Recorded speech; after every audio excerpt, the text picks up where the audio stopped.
Bienvenidos, bienvenidas a un programa más de Praxis TV, programa de la Escuela de Filosofía de la Universidad Nacional de Costa Rica.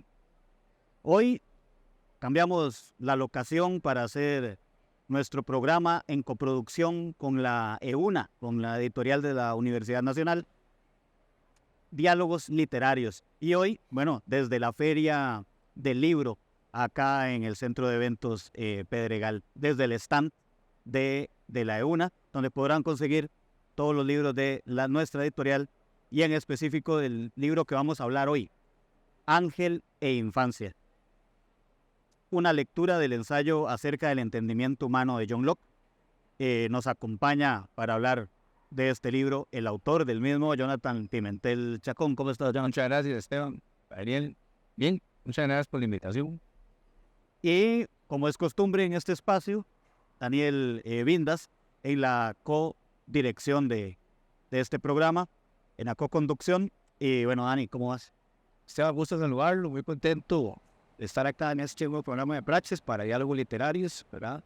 La locación no podría ser más propicia, ¿verdad? Para conversar sobre filosofía, sobre literatura, y en este caso, un texto que me parece muy valioso, que es Ángel e Infancia, sobre el cual vamos a comenzar a dialogar en este programa. Saludar y felicitar al profesor Pimentel por una publicación más de varias que obedecen a todo un programa de investigación en torno a filosofía política y acá también algo que se ha entendido como filosofía de la persona.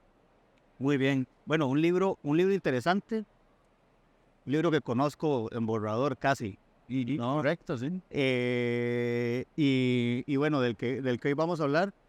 Y sí, Dani, como vos dices, bueno, un espacio idóneo nos toca hoy, ¿verdad? Acá en la Feria del Libro.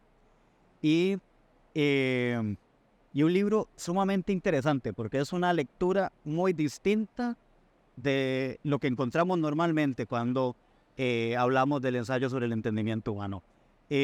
Jonathan, empezando por ahí, ¿verdad? ¿Por qué concentrarse en hacer un libro de esta forma? Vos hablas un poco de precisamente lo que es un ensayo, ¿verdad? De esa forma de enfrentarse al ensayo, por qué el libro se llama de esta forma, ¿verdad?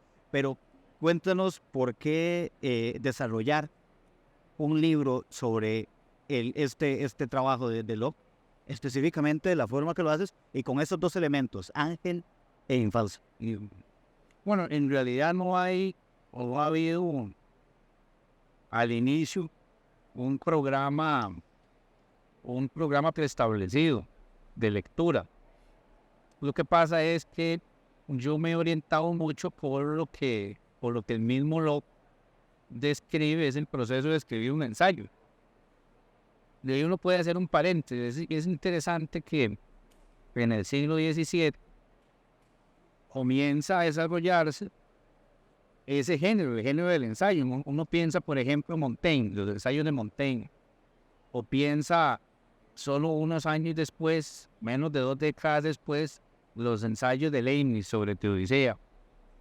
Y lo que caracteriza el género del ensayo en la temprana modernidad europea es precisamente la posibilidad de explorar una serie de asuntos sin que con ello se quiera construir el otro gran género de la modernidad temprana, que es el tratado, digamos, de Spinoza, el tratado del orden geométrico. Y lo que me interesó en el caso del ensayo de Locke es precisamente tomarle la palabra al autor mismo y tratar de devolverle a él el modo como él lee una gran variedad de asuntos que, como dice él, no estaban en el programa inicial de un libro y que sin embargo van surgiendo un poquito fuera del camino previamente trazado. Y pese a que no está fuera necesariamente del ensayo, y sí constituye, me parece a mí, márgenes del ensayo, el ángel y la infancia. ¿Qué quiere decir que está en el margen? Bueno, Colón, Galileo, Descartes, lo que nosotros nos encontramos es la voluntad de subsumir todos aquellos asuntos que no caben dentro de una ciencia al interior del sistema del pensamiento científico. Entonces, Locke no se desentiende de la angiología y no se desentiende de los problemas propios del mundo infantil, pero trata de subsumirlos al interior de lo que él entiende como ciencia. Entonces a mí me ha interesado trabajar con los márgenes del ensayo y ver qué sucede cuando uno se enfrenta a un texto filosófico en clase como el essay de Locke, pero no ubicándose propiamente en el centro, en el magma mismo del texto, sino que tratando de entenderlo desde sus márgenes, desde aquello que el autor no sabe muy bien cómo capturar y que aparece y reaparece constantemente en el libro. Claramente, como lo dice, claramente en los márgenes, puede ser, ¿no? Porque, ok, la infancia, el niño no ha desarrollado todo ese conocimiento en Locke, ¿no? O sea, las ideas innatas no existen, ya lo sabemos, ¿verdad? De la crítica del empirismo, pero, ¿qué hace el empirismo, pues? Pero también aparece esta idea, esta imagen del ángel, e incluso en la presentación del texto, vos lo mencionas en esta relación que queda la duda, si existe, no existe, si existe y se calla, ¿verdad? Y se elimina, ¿verdad? Que se empieza a desarrollar por acá en el libro. Sí, una de las voces o de las lenguas que sueña con exprimir o con suprimir en el surgimiento de la persona es la voz del ángel. Y con la voz del ángel lo que en lo que está haciendo referencia pues es a toda la densidad del lenguaje teológico con el que se está enfrentando no solo Locke, sino todos los autores que escriben en ese convulso siglo XVII europeo, ¿verdad? Es un siglo sangriento respecto del cual todos los autores europeos han tratado de dar una respuesta, desde Hobbes hasta Leibniz, ¿verdad? Porque han sido guerras no solo muy extensas, sino guerras en las que ha muerto una gran cantidad de la población europea, inclusive desde el punto de vista comparativo ha muerto más gente en las guerras así llamadas religiosas del siglo XVII que en lo que ha muerto en la Segunda Guerra Mundial. Y como sostén metafísico de esas guerras estaba el lenguaje teológico. Entonces Locke tiene la idea de cómo civilizar el lenguaje teológico en primer lugar, no destruirlo, sino civilizarlo, al punto de que uno podría pensar que Locke ha soñado con una especie de máquina civil que sea capaz de triturar aquellos aspectos del lenguaje teológico que no contribuyen a la formación de ciudadanía. Y luego el otro lenguaje, el más entrañable con el que Locke quiere enfrentarse, es el lenguaje maternal, el lenguaje femenino, porque Locke considera que lo que reciben los niños de sus nodrizas, de sus madres o de las mujeres que participan en su cuidado en el mundo maternal es necesariamente contradictorio con el sueño de la independencia, con el sueño del sapere aude kantiano que vendrá después.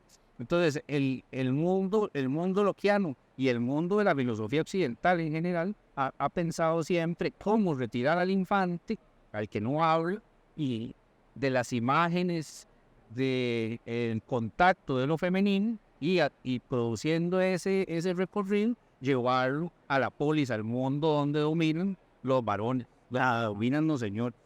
Claro, yo creo que por ahí Daniel tenía precisamente en esta línea, ¿no? Sí, bueno, me parece que Ángel Infancia es un texto que recoge tradiciones teológicas muy importantes. Una de ellas es la tradición agustiniana, ¿verdad? Que Pinete la ha trabajado con otros textos, por ejemplo, y otras tradiciones que involucran algo como la carne y la sangre. En algún momento también se hace uso de las citas de Tertuliano, por ejemplo, en torno a la maternidad y al bebé que nace entre carne, sangre y heces, inclusive, ¿verdad? Entonces, es interesante cómo, hablando del ángel, amiga, simultáneamente se habla sobre las entrañas del cuerpo, ¿verdad? Sobre aquello que constituyen los cuerpos, algo que ha sido de interés para la teología, para Agustín, para un montón de teólogos, ¿verdad? Antiguos, y luego otros más modernos que piensan también en la guerra, ¿verdad? Lo femenino, por ejemplo, que ya lo ha mencionado el profesor Pimentel, aparece como un lenguaje intermedio, sobre todo el lenguaje materno, intermedio entre el ángel y la paz, ¿verdad? Eso me parece que lleva una discusión y una tensión de todas las que hay, no solo entre el ángel y la infancia, sino la tensión con lo femenino.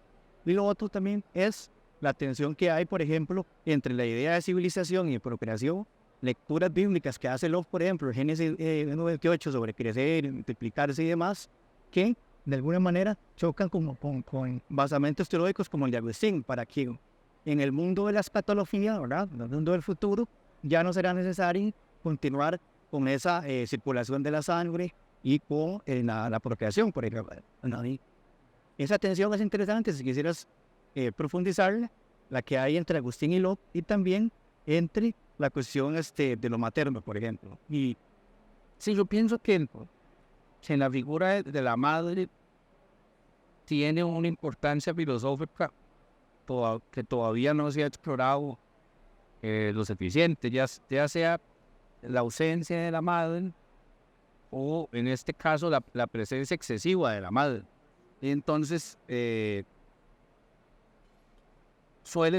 podría llegar a sorprender que en un trabajo, como muy bien dice Esteban, que en los manuales o en los diccionarios o enciclopedias de filosofía se presenta como el tratado de epistemología, se piensa en la madre, pero aquí viene una idea que me parece a mí es importante explicitar, que metafilosóficamente no hay ningún libro de filosofía en el que no estén en una condición de permanente actividad ciertos afectos. O sea, todo texto filosófico está atravesado por una gran cantidad de afectos y la afectividad, ya sea que se explicite o no, aparece constantemente en los textos. Aunque se quiera negar. Aunque se quiera negar. Y una de las formas fundamentales en las que aparece la afectividad en la filosofía al menos de la temprana modernidad, está relacionada con la cuestión de la madre y qué corresponde a la madre, qué es la madre y qué relación puede tener el trabajo filosófico con lo maternal. Y nosotros sabemos con Locke hay una cierta ambigüedad.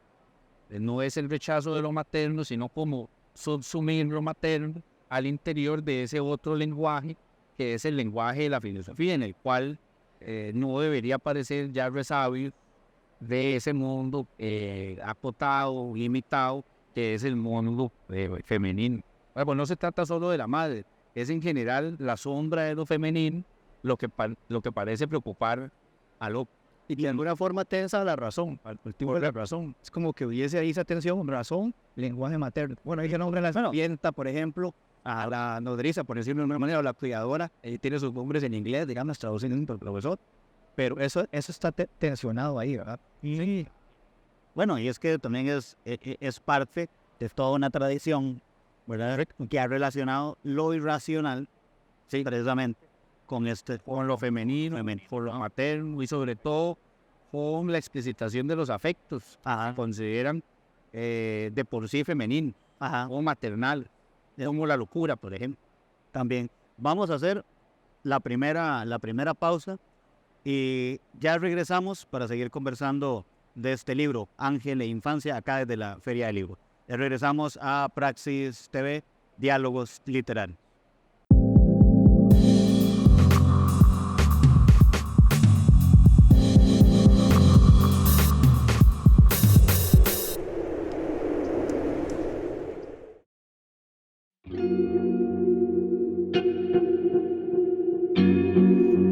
¿Te has preguntado alguna vez qué es la filosofía? Bueno, la filosofía es la búsqueda del conocimiento de todas las cosas. Del mundo, de la naturaleza, del ser humano. Es ir en búsqueda de la verdad.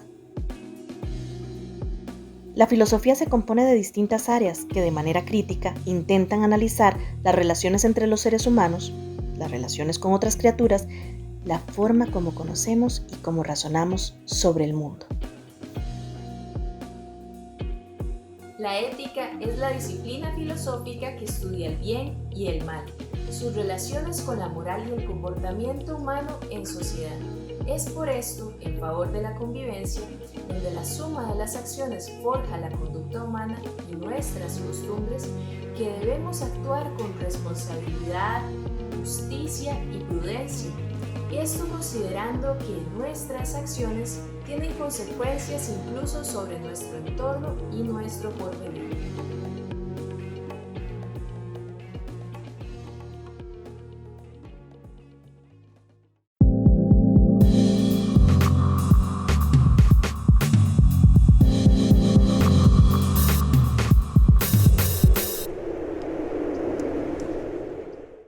Bienvenidas, bienvenidos de nuevo a Praxis TV, Diálogos Literarios, coproducción entre la Escuela de Filosofía y la editorial de la Universidad Nacional de Costa Rica.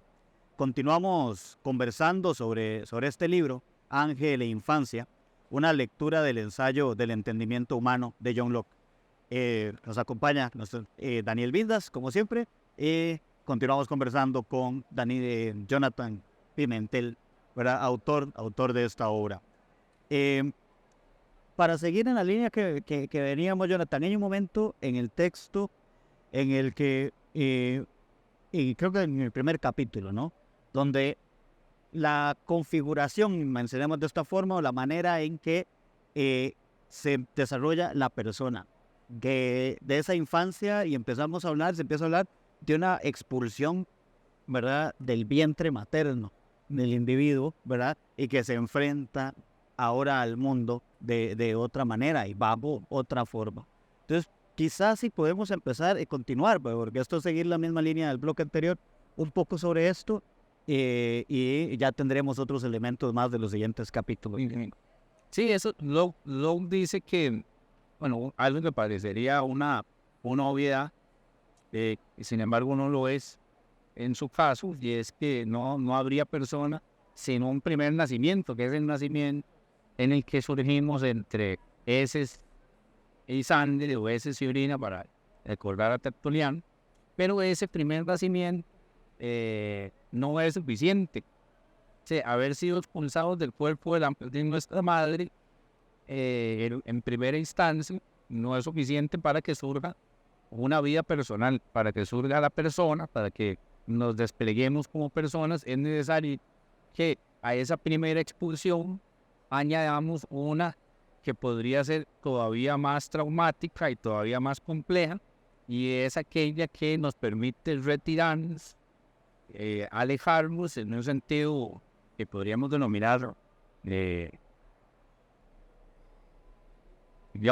filosófico, de la lengua o del ámbito en el que gobierna la madre, o en el que gobierna lo femenino. Y es solo en la medida que nos distanciamos de lo maternal y lo femenino, en que podrá surgir desde nuestro cuerpo, en nuestro cuerpo, la figura de la persona. Es decir, cuando nos hallemos en el exilio, en el destierro del cuerpo de la madre, y comencemos a producir un lenguaje autónomo, el lenguaje de la gente, el lenguaje de la persona, que se sostiene por sí misma sin la necesidad del COVID o del resguardo que da la madre. Y la posibilidad de conocer.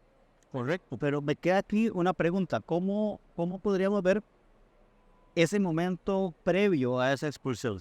¿El individuo tiene acceso a alguna forma de conocimiento a través de su madre?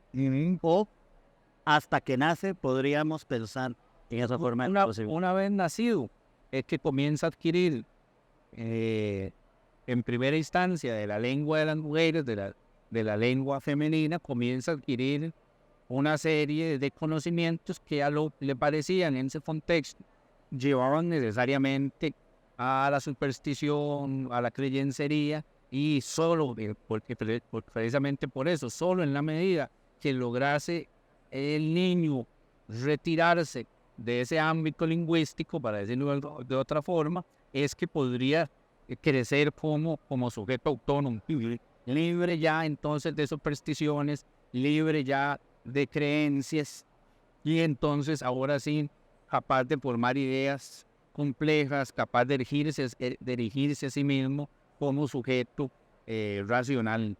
Pero en la medida en que permanezca en el ámbito maternal, en el ámbito femenino, entonces recaerá una y otra vez en ese circuito infinito de supersticiones, ideas sin fundamento, etc. El mundo realmente es, para lo que el mundo que podemos denominar filosófico, es realmente de varones. Ok. A mí me parece que, continuando con ese lenguaje, ¿no?, ¿verdad? Yo, por lo menos la recepción que hago yo del texto, ¿verdad?, aprendiendo también, no solo tu texto, sino lo que dice Locke, es que el alumbramiento como tal es insuficiente. Es decir, de ese lugar de tinieblas del que se proviene, que es el vientre materno, ¿verdad? Que también se estima sin lenguaje, aunque también es cuestionable. El alumbrar, eso es un alumbrar sin luz. El alumbrar, de alguna manera, es un alumbrar opaco, porque todavía no es suficiente el infante, y digamos, ese alumbramiento, y además hay una tensión con el dolor. Es decir, en el nacimiento un infante es herido y hiere también. Nace hiriendo, ¿verdad? Eso me llamó muchísimo la atención del texto. De ahí que todavía necesita de lo que se conoce como una elevación, ¿verdad? Bueno, el texto dice la elevación en su sombra, digamos, que constituye una paradoja muy interesante, porque esa elevación constituye precisamente en no desprenderse de esa sombra, de aquel lugar, inclusive casi mítico, casi onírico, ¿verdad?, en el que estuvimos todas las personas, que es el vientre materno. Es una metáfora, digamos, que aparece muchísimo en la historia de las religiones. Uno quisiera verlo desde ahí, ¿verdad? Las cuevas, de alguna manera, semejan a ese vientre materno. Ese vientre materno no debería estar en contra de la razón, me parece a mí, ¿verdad? Que es lo que quiere enunciar o tensar de alguna manera. Esa oscuridad es parte de la racionalidad misma. La oscuridad del vientre materno. Sí, yo creo que es una lectura de Juan. Me parece que sí. Love tiene en mente eso, precisamente. El suelo, vamos a decir, el vientre materno, luego metafóricamente, es pensado como la tierra, digamos, la tierra nutricia, ¿sí?, que lo da todo, pero ese todo es insuficiente si es que nosotros queremos elevarnos de la mera animalidad. Para elevarnos de la mera animalidad, entonces habría que dejar de lado ese suelo nutricio y construirnos a nosotros mismos, ya no dependiendo de las raíces que tenemos con la tierra, sino aspirando a lo más alto. Y solo en el proceso de ir a lo más alto, en el proceso de dejar la cueva, es que nosotros logramos producirnos como sujetos en el sentido lockeano, ¿verdad? Sin embargo, me parece que se tensa ese lenguaje, ¿verdad? Él como que de alguna manera en su voluminoso ensayo, ¿verdad?, sobre el entendimiento humano, sabe que no es posible elevarse sin traerse consigo mismo un poco de aquella oscuridad, lo representa, ¿verdad? Sí. Bueno, una idea que está ahí latente, coño. Sí, es correcto. Bien, hay otros elementos, ¿verdad?, en el libro, y ahora mencionábamos también fuera de cámara. Entre estos dos elementos que presenta el libro, el ángel aparece como un elemento complejo, ¿verdad?, dentro de toda esta idea del entendimiento, del conocimiento, en tanto no es posible conocer, ¿no? Y sin embargo, mencionabas por ahí, Jonathan, también esta cuestión en Locke, donde, bueno, pero si lo podemos nombrar, negar su existencia posiblemente tampoco tenga mayor sentido. Si nos movemos ahí, podríamos hablar un poco sobre esta idea del ángel que aparece, porque no es esa idea de la sustancia finalmente como pretendería Locke, pero también está ahí, ¿no? Sí, correcto. Lo que hace Locke con el lenguaje religioso o con ciertas nociones teológicas no es disputar si hacen referencia a objetos empíricos. Desde luego él no ha creído que el ángel es un objeto que se puede conocer, se puede medir, se puede pesar, digamos, artesianos, sino lo que ha creído Locke es una idea que a mí me parece muy interesante. Lo que ha dicho es el lenguaje teológico religioso en general forma parte de lo más denso de la realidad. Las multitudes se orientan en su vida cotidiana a partir de el lenguaje luminoso, incandescente de la teología y de la religión. Entonces lo que trata de crear es un mecanismo para leer ese lenguaje e interpretarlo de modo tal que, como les decía al inicio, logre estabilizarse desde el punto civil. Yo en el libro hago mención, por ejemplo, a un texto que se va a publicar posteriormente, que ha tenido un una gran resonancia en el mundo inglés del siglo XVIII, el progreso del peregrino de John Bunyan, que es uno de los ejemplos de cómo pues, la lengua religiosa puede movilizar las más intensas pasiones, los lugares afectivos más recónditos, y eso es lo que ha reconocido Locke. O sea, la gente no actúa, no toma decisiones solo a partir de la mera razón, sino que muy por el contrario suele vehicular sus mayores intereses con el lenguaje teológico. Entonces, cuando lo que trata de hacer Locke con los ángeles es lo que luego ha hecho por separado en un texto dedicado exclusivamente a él, que intenta mostrar la razonabilidad del cristianismo, que es lo que encontramos en este texto que yo denomino un minimalismo teológico. Es decir, Locke dice, si en la Biblia hay una gran cantidad de referencias a una gran cantidad de eventos o personales, pero para nuestra salvación, le dice Locke a una audiencia mayoritariamente religiosa, para nuestra salvación nosotros no tenemos más que creer en que Jesucristo es nuestro Salvador. Y entonces lo que dice Locke es, hay que hacer una política, y en buena medida su filosofía tendría como objetivo esto. Ya que existe una teología política, nosotros tenemos que crear una política de lo teológico. Es decir, un espacio político que logre regular el lenguaje teológico y que fije significados, y que si no logra fijar significados, por lo menos sea capaz de descartar ciertos significados para ciertos nombres o para ciertas nociones teológicas. Una de ellas, el ángel. Entonces, ¿qué es lo que dice Locke sobre los ángeles? No que no existan, sino que desde el punto de vista mismo de la escritura y en vista de su minimalismo teológico, no viene al caso tratar de justificar posición política alguna remitiendo esa posición a los ángeles, porque al fin y al cabo el Dios loqueano es un Dios que no se interesa o no interviene en la historia convencional, sino que simplemente espera el final, y en el final dará su justo juicio a cada quien. Entre tanto, ni él mismo ni sus ángeles tienen participación alguna en el mundo político. Eso es lo que denomino yo una política de lo teológico. Es decir, dado que existe un ámbito que podemos denominar teológico, ¿cómo podríamos traspasarlo políticamente para que no ocurra lo contrario?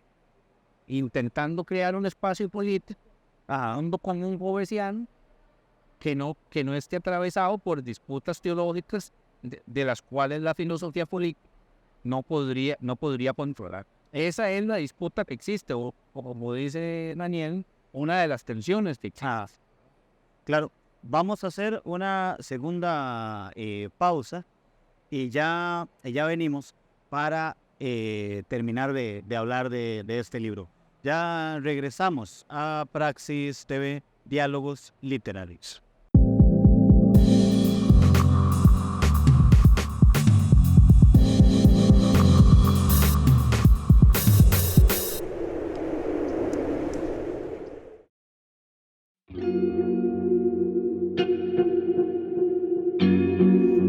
¿Te has preguntado alguna vez qué es la filosofía? Bueno, la filosofía es la búsqueda del conocimiento de todas las cosas. Del mundo, de la naturaleza, del ser humano. Es ir en búsqueda de la verdad. La filosofía se compone de distintas áreas que de manera crítica intentan analizar las relaciones entre los seres humanos, las relaciones con otras criaturas, la forma como conocemos y cómo razonamos sobre el mundo. ¿Por qué filosofía? En mi caso, yo ya había cursado una carrera en economía y una en estadística. Trabajo en investigación y me di cuenta que realmente me es súper necesario desarrollar este pensamiento crítico objetivo, que siento que es posible desarrollarlo dentro de la carrera de filosofía. La filosofía me abre una puerta constante en la búsqueda del conocimiento. Me ayuda a criticar, a debatir, dialogar y argumentar. También me ayuda a ser no solo una mera espectadora del mundo, sino un ser activo, para poder descongelar los pensamientos, buscar los vacíos y luego llevar todo a la práctica.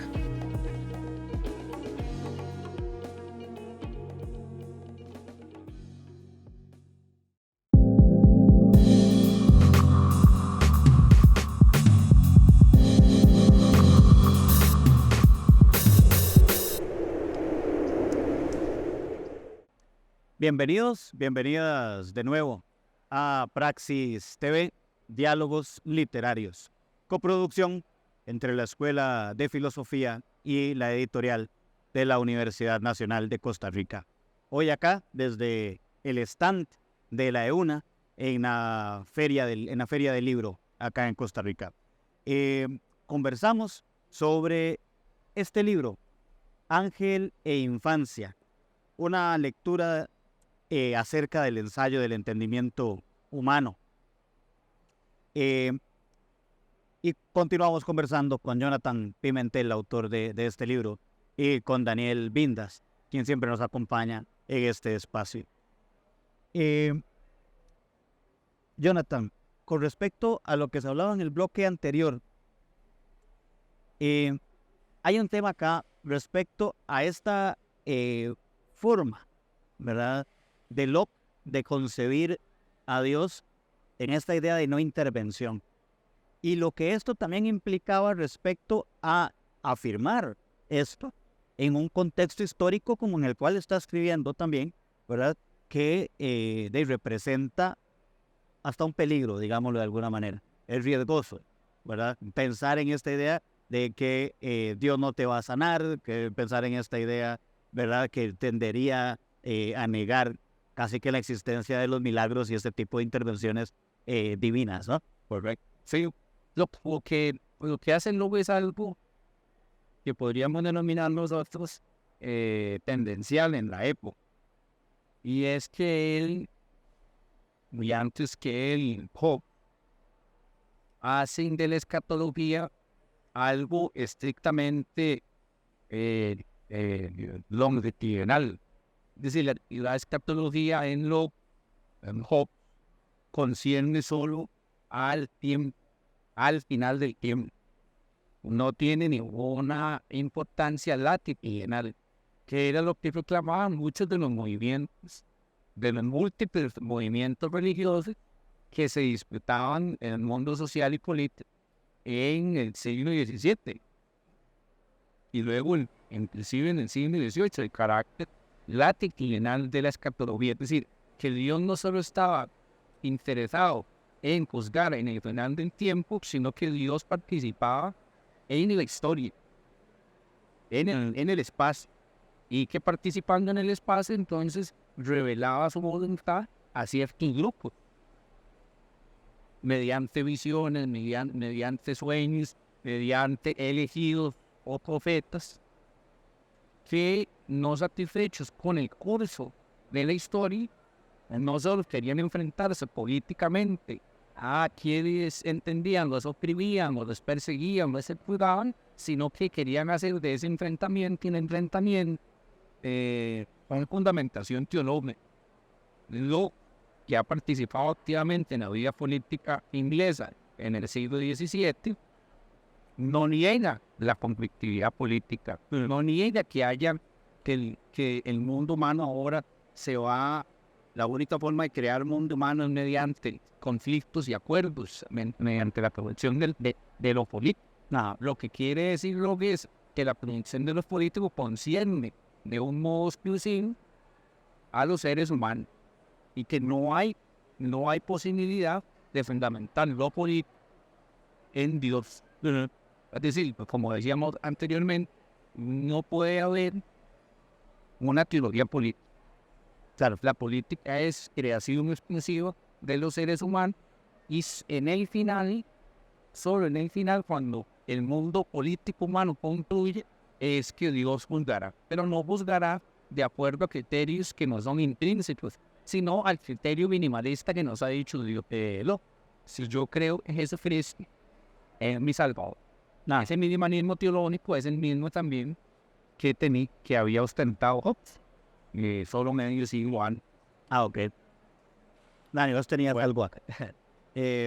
Hay una parte del texto que me llama la atención que tiene que ver con la distinción que hace Pimentel sobre el ídolo y Dios, pero también la capacidad de la persona, tal y como se usa acá ese concepto, de poder juzgar a los dioses, ¿verdad? Yo quería nada más leer una parte del texto al final donde dice lo siguiente: sin embargo, insiste Locke, las personas pueden desde ya, y en ello está en juego su vida, juzgar a todos los dioses desde un criterio base, que no hay Dios que desee la destrucción de sus criaturas.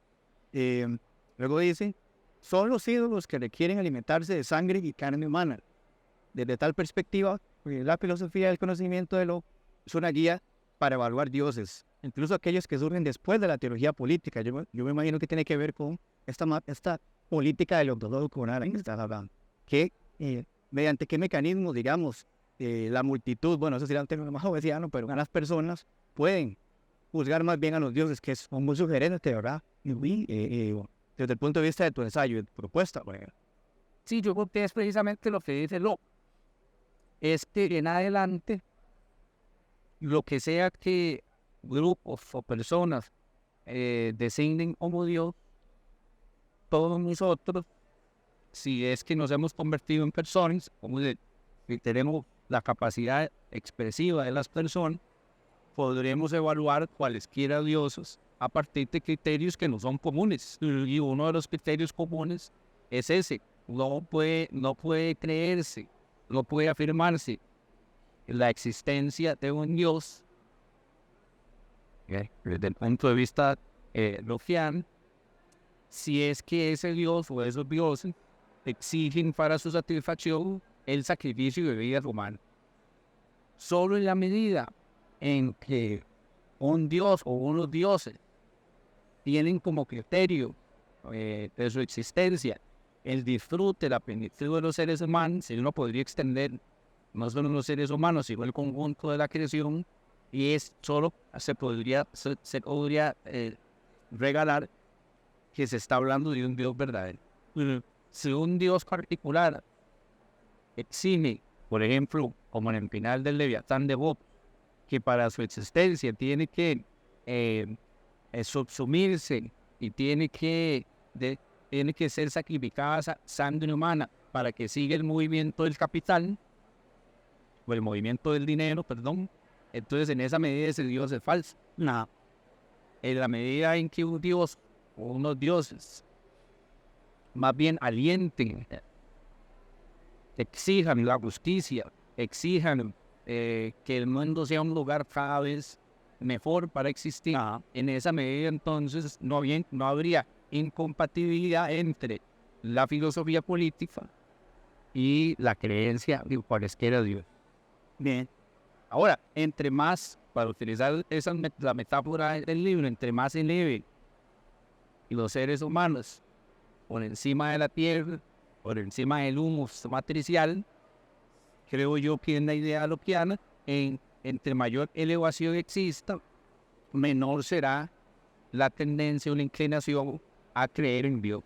Porque la creencia en Dios, la necesidad de un Dios, la nostalgia por los dioses, forma parte de eso que Daniel decía, es la sombra que habita a todas las personas, a todos los vivientes humanos. Casi que por Locke es como una suerte de constante antropológica, ¿verdad? La nostalgia de los dioses.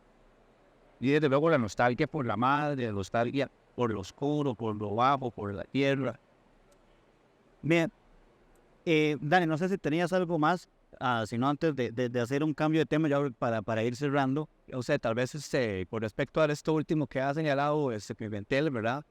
A mí me llama la atención, por ejemplo, que esa elevación del ser humano a llegar básicamente a querer ser como Dios, que también es teológica, en Génesis 3, que es el personaje de la serpiente, a propósito de lo primigenio, ¿no? Y seréis como dioses, por ejemplo.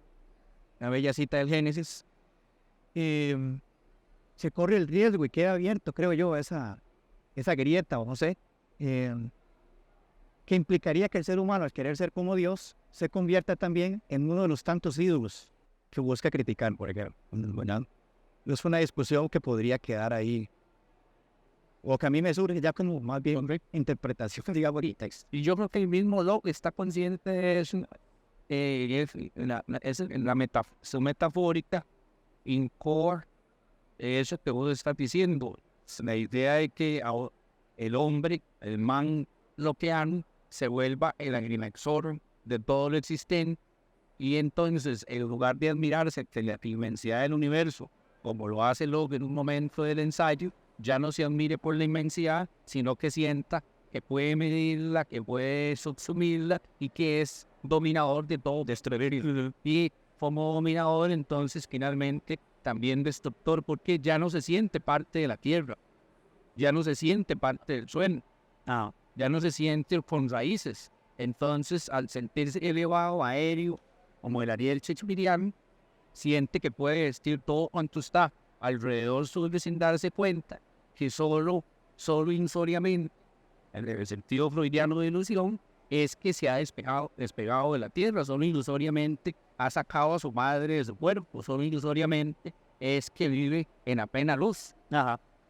Y es precisamente un peligro que el mismo Locke te conoce, ¿no? Bien, ya para cerrar, nos quedan 3, 4 minutos. Hay un concepto que vos utilizas acá cuando en el segmento sobre ideología, ¿no? Es el de gradación epistémica. En tanto, la experiencia, ¿verdad? Y el conocimiento, el acceso al conocimiento. Nada más, brevemente, quisiera que habláramos un poquito sobre por qué utilizar esta noción de gradación epistémica para hacer referencia acá. Sí, lo que establece Locke es lo siguiente. Hay un ejemplo muy interesante, y él utiliza, muy borgiano, me parece a mí, que es qué sucedería si nosotros ampliásemos nuestra capacidad de visión en 1.000, 2.000, 3.000, 4.000%, y entonces pudiéramos ver las partes más pequeñas de cualquier corpúsculo.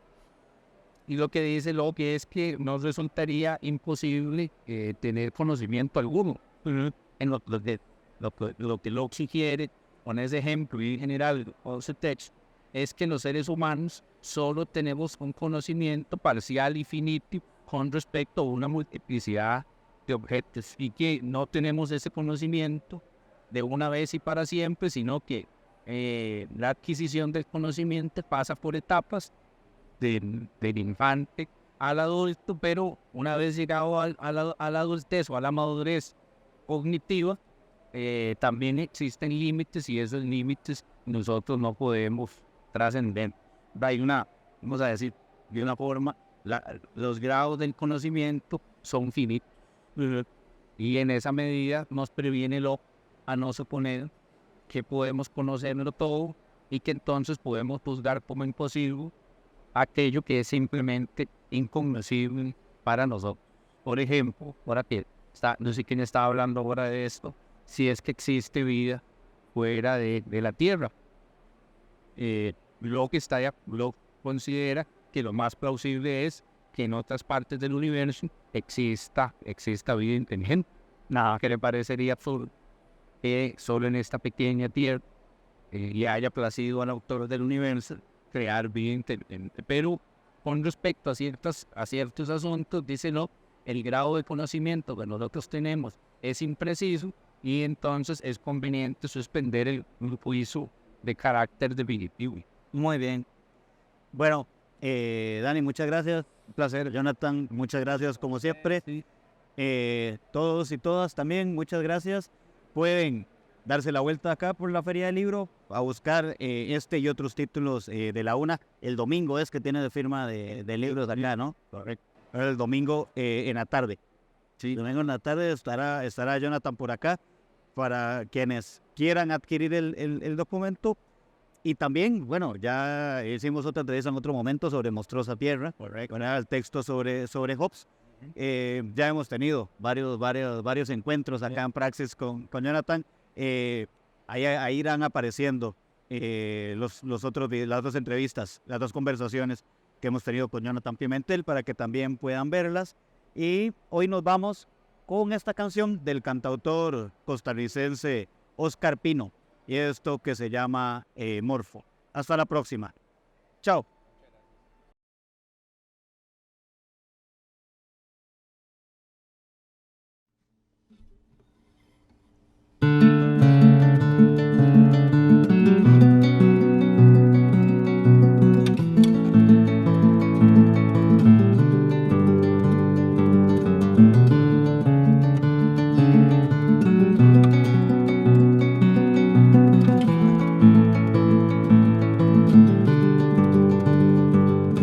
Niña grande, niña suelta, mariposa libertaria que se fuga a cada instante, que se marcha y da la vuelta.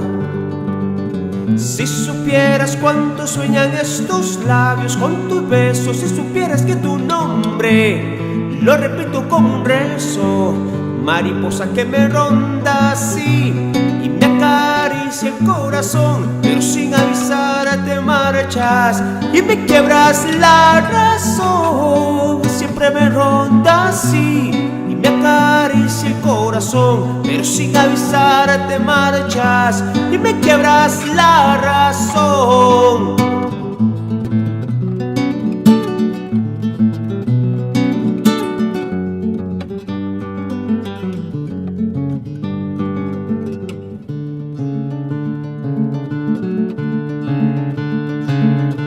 Mariposa, solo quiero que me lleves en tu vuelo, que me abraces con tus alas y morirme entre tus besos. Si supieras cuánto sueñan estos labios con tus besos, si supieras que tu nombre lo repito como un rezo, mariposa que me ronda así y me acaricia el corazón, pero sin avisar te marchas y me quiebras la razón. Siempre me ronda así y me acaricia el corazón, pero sin avisar te marchas y me quiebras la razón.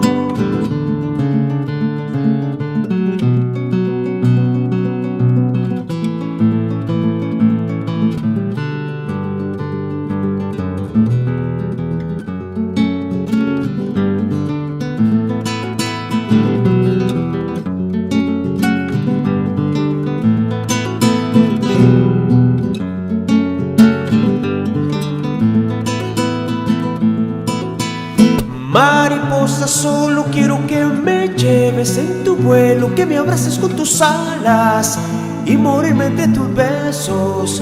Mariposa que me ronda así y me acaricia el corazón, pero sin avisar te marchas y me quiebras la razón. Siempre me ronda así y me acaricia el corazón, pero sin avisar te marchas y me quiebras la razón. La razón.